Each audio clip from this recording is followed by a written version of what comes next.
बर' आइजोफ्रा बबे लामाजों आगान सुरगासिनो मा जानो थांगासिनो बे गोदान मुगायाव मानो बांसिन जालांनो हमदों बर' हारिनि गेजेराव नखर संसार नागारनानै खारनाय दोनखारनाय दिनैबो चिरां जिल्लायाव जुलि जाखानाय सासे आइजोआ खारनायनि खौरां नैबे सावगारियाव नोजोर हो नखर संसार गारनानै खारनाय आइजोनि मुङा प्रमिला बसुमतारी चिरां जिल्लानि सिङाव थानाय दतफुर गारलाबारि गामिनि डेभिड बसुमतारीनि बिसि प्रमिला बसुमतारीया थांनाय सप्तासेनिफ्रायनो आंगो फिसाय आरो फिसाज्लाखौ गारनानै गुबुनाव खारनानै दं 6 बोसोर बैसोनि सासे फिसाज्ला थाखानाय प्रमिला बसुमतारीनि हरखाब खारनायखौ लानानै नखरा दायो हालाय हाफाय थासारियाव बबेखानि गोमानाय प्रमिला बसुमतारीखौ न'आव थाबैनो फैफिननो गले गले खावलायदों नखरा जुदि गोमानाय प्रमिला बसुमतारीखौ सोरबाफोर नुसनोब्ला नैबे मबाइल नाम्बार 9394237277 आव थोंजों खौरां हरनो थाखाय रायजो राजाफोरखौ नखरा खावलायहरदों। प्रमिला नों बहाय दङ जेरावखिया थाया नोङो फैफिनदो नोंनि फिसा दं मा दं नखराव जारला जाबाय नोङो फैफिनदो प्रमिला जुदि नों खाथियाव दङला फैफिनदो नोङो प्रमिला नोंनि फिसायाबो जि जारला जाबाय नै खाराव माराव एखेबारे नागिरबायगासिनो दङ नोङो फैफिनदो प्रमिला नोङो मेलेमफ्राव नों साननानैहाय नोङो फैफिनदो गोख्रैनो फैफिनदो नोङो दङला खाथियावहाय प्रमिला न'आव मानसि गैया रावबो गैया गोख्रै फैफिन नोङो प्रमिला नोङो अनखांदो नोंनि फिसाखौ नों सानखांदो आरो नोंनि फिसायाबो नै बिराद खस्थ' बायदिसिना गारि सालायनाय मानाय न'आव थानो मोना नोङो फैफिनदो प्रमिला नोङो बुजिफिनदो आइ प्रमिला फैफिनदो दे आइ दे ओरैनो बियो गामिफ्राव माबायदि आखल दिन्थियोमोन मानसियालाय जेबो रोङा मा होनला गावसोर इदिनो मबाइलखौ लालाय रायलायो मबाइल इदिनो रल नाम्बार माखौहाय रायलायो आरो आंबो खाथियावहायलाबो बेफोरखौ उदिसखौहाय बारा लाया रायलायो आरो रायलायनायालाय रायलायो आंनावबो रायलायहैयोमोन मंगलबार खालि ओंखारलांदों औ बिसिनि न'खराव सोर सोर दङ एखे रावबो गैखाया नै बिहाव दं बिखुनजोआबो बुरै जेबो रोङा बिखुनजोआबो ओमफ्राय नै बिहावाबोथ' नै बेमारि मानसि ओमफ्राय गावसोर बोराय बुरै रावबो गैया ओमफ्राय फिसाला सासे रावबो गैखाया खुनु जेबो माबानायनि नांलाय खमलायनिबो गैया नोंथांमोननि लुबैनाया जाहैबाय फैफिननांगौ औ फैफिननांगौ न'खरावहाय अनलायनानै जाफैफिननांगौ गथ' दं जाहाथे अननानै फैफिनो बेनि थाखाय आसा दं जों आरो आंनि न'खरावथ' जेबो जायाखैमोन न'आव थांनो होननानै थांदों न'आव थांनो होननानै नोंनि बुरैया गोमानानै दं आरो औ गोमानानै दं माब्ला थाङा मंगलबाराव फुङाव थांदोंमोन मंगलबार फुं मा मुं प्रमिला बसुमतारी ओरैनो सोरबा सेंग्राफोरजों रायलायोमोन नामा एसे रायलायोमोन औ मा सन्देह खालामदों नोंलाय आंथ' बेखौ दा सोरबा लाहैबाय सन्देह खालामदों आरो मंगलबारावनो थांदों औ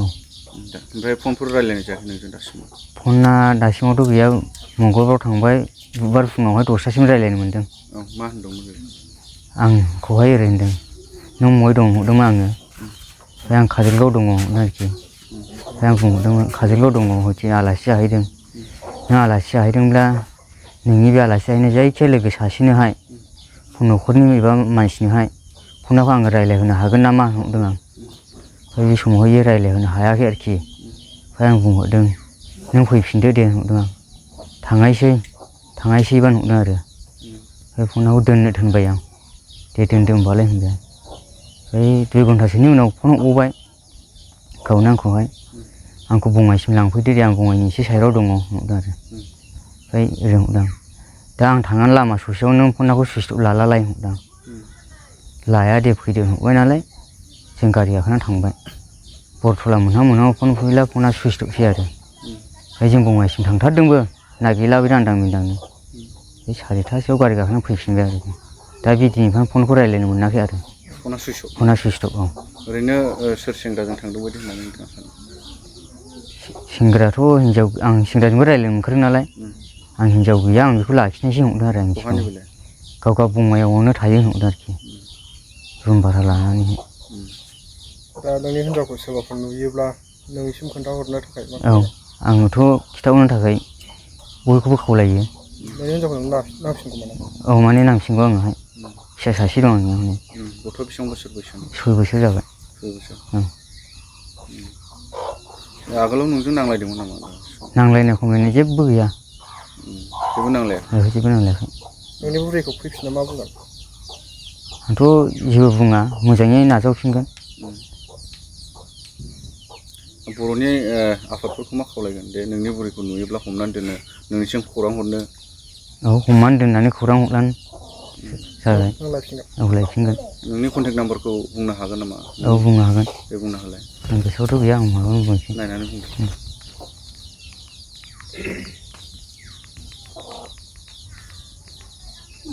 939 423 7277 नोंनि नाम्बार बेयो औ 939 423 7277 बेहाय नोंथांनो खबर हरनांगौ औ आं इयाव खबर हरब्लानो जाबाय आरो बिदिनो हिन्जावा माने जेबो खामानि गैखाया फिसालाखौ लांलाय लाबोलाय खालामनांगौ स्कुलावहाय मोसौ मानै दं बेखौल' खानांगौ ओमफ्राय संनांगौ खावनांगौ जानांगौ जेबो गैया खामानियानो फिसायाथ' खस्थ' फिसाया खालामनानै बिराद खस्थ' खालामो औ ओरै नङा ओरै खस्थ' खालामो फिसाया जेबो फांफुं गैया फिसायाथ' मा खालामो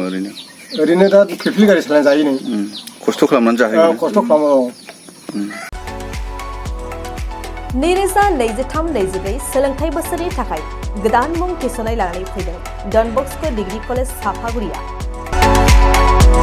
देग्लायनिफ्राय डन बस्क' डिग्री कलेज साफागुरियाव बेचलर अफ आर्ट्स एबा